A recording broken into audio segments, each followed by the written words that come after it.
Bahia. Salve galera, sejam todos bem-vindos ao canal Bill Bahia. Eu sou o Bill Bahia, o seu YouTube favorito. Família, como já é de lei aqui no canal Bill Bahia, eu costumo sempre após o jogo do Bahia trazer aqui a coletiva do técnico adversário, porque é algo assim que eu procuro fazer de diferente dos outros canais. É sempre bom a gente ouvir, né, o outro lado do treinador. Às vezes ele traz alguma informação ali que a gente até não percebeu, que a gente concorda. Às vezes ele traz algumas situações equivocadas, onde fala muita besteira. Mas eu particularmente eu gosto muito de ver a coletiva do técnico adversário. E sei que muita gente aqui no meu canal também gosta. Então, pensando nisso, vou trazer aqui a coletiva do Fernando Diniz após a derrota para o nosso tricolor de aço. Ele, com a vitória do Vitória mais cedo, acabou botando o Vasco na briga direta para não ser rebaixado. Mas antes, já deixa o like, se inscreva no canal para dar aquela força ao seu parceiro Bill Bahia. E, sem mais delongas, vamos pro vídeo.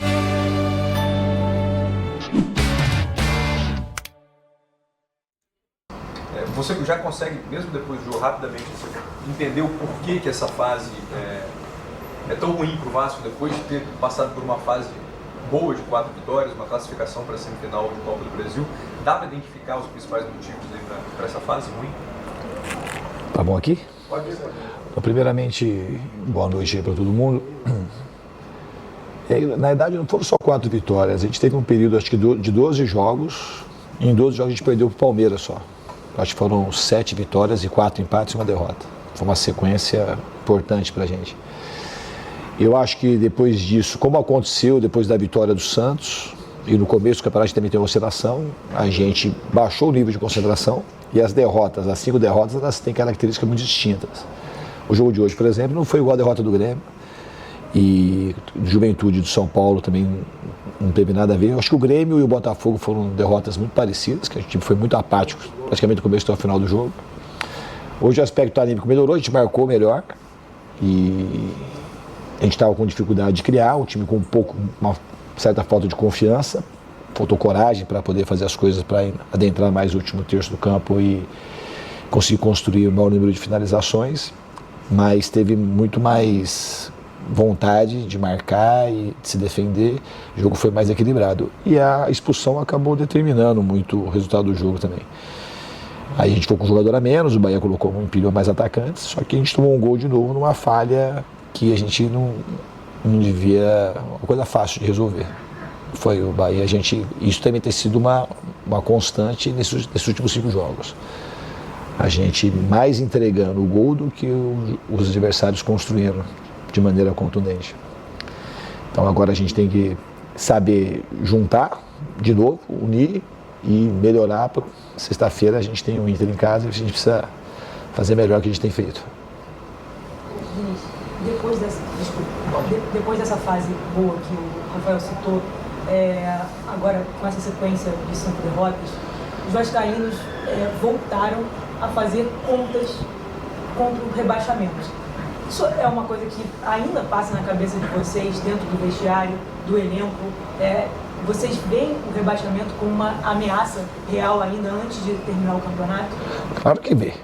E tem que ver mesmo. A gente não tem pontuação ainda. Faltam 3 jogos, a gente precisa pontuar. E isso é uma coisa que a gente devia ter. Isso é um erro. Talvez um dos erros principais do time é meio que... Quando o campeonato se apresentou pra gente tinha repertório, condição, jogando futebol de uma maneira que a gente podia aspirar a coisa melhor, a gente meio que rejeitou. A gente não abraçou, e a torcida incentivando e apoiando. E aí, se você não vai, você fica. Você não fica mais ou menos, ou vai para cima ou vai para baixo. E a gente, porque no mesmo lugar você não fica. Se você não vai, não produz e não ganha jogo, o lugar da tabela a gente não ia ficar. A gente ia ficar em 7º lugar. A gente podia ter avançado mais, podia estar falando de uma outra coisa hoje, mas hoje a realidade é essa. A gente precisa pontuar e o rebaixamento, lógico que é uma questão. Faltam 3 jogos para terminar o campeonato, nós precisamos ganhar jogo. E a torcida está certa de fazer conta e a gente tem que ganhar jogo. É isso que a gente tem que fazer. Diniz, boa noite. Henrique Herbione, canal A Hora do Vasco. 5 derrotas consecutivas, é difícil normalizar isso, né? O Vasco ele se comunica um pouco mal com o seu torcedor em relação a algumas coisas administrativas. Venda da SAF, a questão do potencial construtivo e reforma de São Januário já perderam também o tempo, aí, o time de quando vai ser. A gente tem também as ações da Vasco SAF em arbitragem, também não temos nenhum posicionamento oficial. E essa ansiedade, né, própria falta de comunicação, vai para o torcedor começa também a especular muita coisa, e agora chegou na sua pasta Campo e Bola. E várias especulações acontecendo durante essa semana. O Diniz perdeu o vestiário, o elenco está rachado, os jogadores não estão se comprometendo com o brasileiro por causa da Copa do Brasil, enfim, várias especulações. O que eu vou pedir aqui para você, por gentileza e com todo respeito, se você pode ser o mais sincero e o mais esclarecedor possível, ao contrário do Vasco, para o seu torcedor. O que realmente está acontecendo? O que você pode falar? Eu sei que existe um limite para isso, claro, mas até onde você pode falar, eu peço para você esclarecer para o torcedor. E se você trazer esse problema para você, como você é um grande líder, você traz para você vários problemas que vêm acontecendo durante sua passagem no Vasco. Você acha que a sua relação com o Pedrinho que já falou, externou vários momentos, que é muito seu fã, que gosta muito de você, se isso te coloca numa zona de conforto diante desse cenário que em qualquer time grande seria pautado uma demissão? Obrigado. Cara, Diniz, com todo respeito, Diniz tem uma cara engraçada, o cara de doido da porra de Diniz, né, velho? Ele tem uma cara de doido da porra. Ele deve virar porra no vestiário, eu imagino, hein? Não tem conforto no Vasco com 5 derrotas, Lineker. E o Pedrinho gosta muito de mim, mas se o dia que ele tivesse que me demitir, ele teria que me demitir. Mas eu não acho que é essa a questão.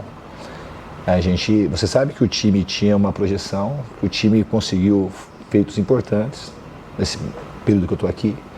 A gente teve momentos brilhantes, assim, meio que de subir e descer, a vitória do Santos, a classificação do Botafogo, essa série de 12 jogos praticamente com uma derrota no meio e jogando de uma maneira tal que a gente deu muita esperança para o torcedor e o torcedor tem esperança também, nós estamos na semifinal da Copa do Brasil. E não tem muito sentido, e não é por conta de mim, não é por causa do Pedrinho, você especular assim, demissão, porque foi assim, praticamente 14 dias para cá que aconteceram esses 5 jogos. Então você não pode, esse é o mal do futebol brasileiro. Então uma coisa que era fantástica em 14 dias, que tipo de administração seria essa? Que alguns clubes fazem isso e erram muito, né? Você tem que demitir se o cara não confia, se o cara acha que não vai prosseguir, se acha que é ruim. Se você vê as coisas importantes que o Vasco tem, o Ryan, o crescimento do Ryan, de um monte de jogador do Barros, de muita gente. O Paulo Henrique foi para a seleção, os colombianos chegaram aqui, estavam fora da seleção, voltaram para a seleção, o Puma continua sendo convocado, o Medro... Então tem um monte de coisa boa nesse período. Nós tivemos 14, 15 dias de futebol assim mesmo.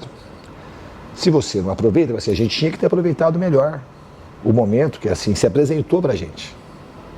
Hoje não faltou vontade, não faltou ânimo. Mas não faltou concentração também. Mas contra o Juventude faltou contra o São Paulo, faltou contra o Botafogo. Então agora o time vai reaprendendo. Quando eu falei uma vez numa entrevista aqui que o Vasco aprendendo a ser grande, não é o Vasco instituição.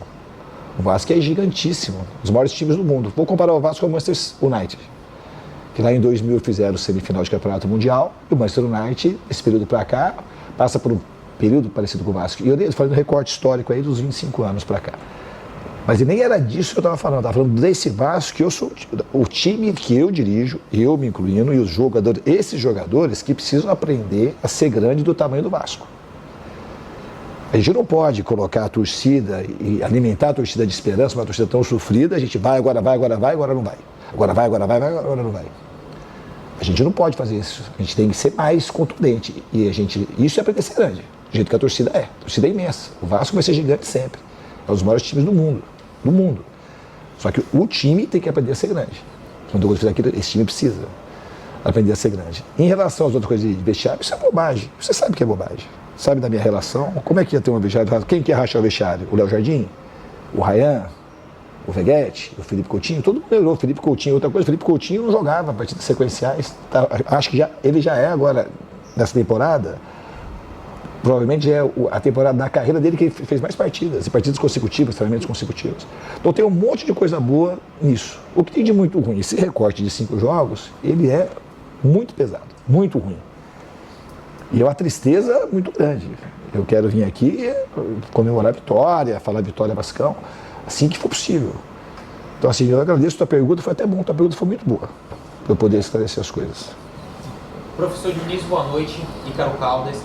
Considerando o jogo de hoje, a principal característica do seu time é a construção apoiada, a saída curta, com troca de passes. E o 4-3-1-2 do Bahia, com o William José fechando no Cauã Barros, acabou o senhor não fazendo a saída curta, como é característica do seu time, e optando por uma saída mais longa. Por qual motivo se deu isso? Obrigado. Queria que o senhor respondesse taticamente também. Obrigado, professor. Um ponto aqui para eu não esquecer, né, família? O Bahia não joga no 4-3-1-2, como falou aí o repórter aí, né?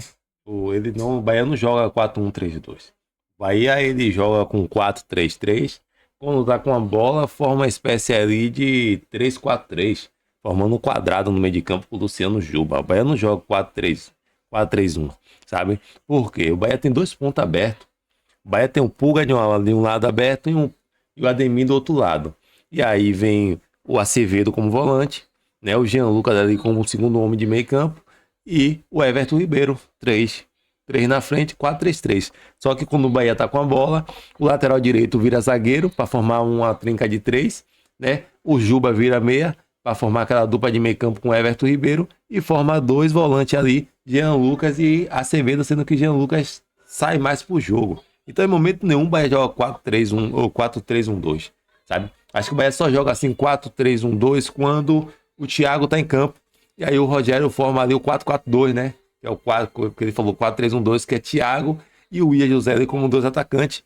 Mas provavelmente quando ele faz isso aí, ele tira os 2 pontos e deixa ali tipo o Cauli, né? Formando 4 do meio ali para jogar. Praticamente não foi por conta disso. A gente saiu mais alongado porque a gente não estava com a confiança necessária para sair jogando curto. Que é uma das coisas que a gente cobra, que o time não sai jogando de outras maneiras. A gente saiu de uma maneira mais longa, era o que dava para fazer hoje, como foi contra o jogo do Botafogo. A gente saindo mais curto não estava tão difícil para sair. Hoje a gente veio para o jogo hoje mais pressionado e tinha um decréscimo ali de confiança. O Felipe Coutinho também não jogou, que é um jogador que ele se aproxima e acaba dando confiança, além de dar genialidade para a saída, ele acha outros tipos de espaço, a ausência dele acabou também tirando um pouco do repertório para nossa saída e a gente optou, somente no segundo tempo, sair com bola mais longa, que era o que o jogo estava pedindo. É isso, né, galera? Aí, se você quiser ver a coletiva completa, lá no canal Vasco TV no YouTube, tem a entrevista completa. Eu tô só início aí, que é onde ele foca mais sobre o jogo, né, e sobre o Bahia. E assim, Diniz eu acho o Diniz um grande técnico, sabe? Eu não sou super fã de Diniz, mas eu acho ele um grande técnico.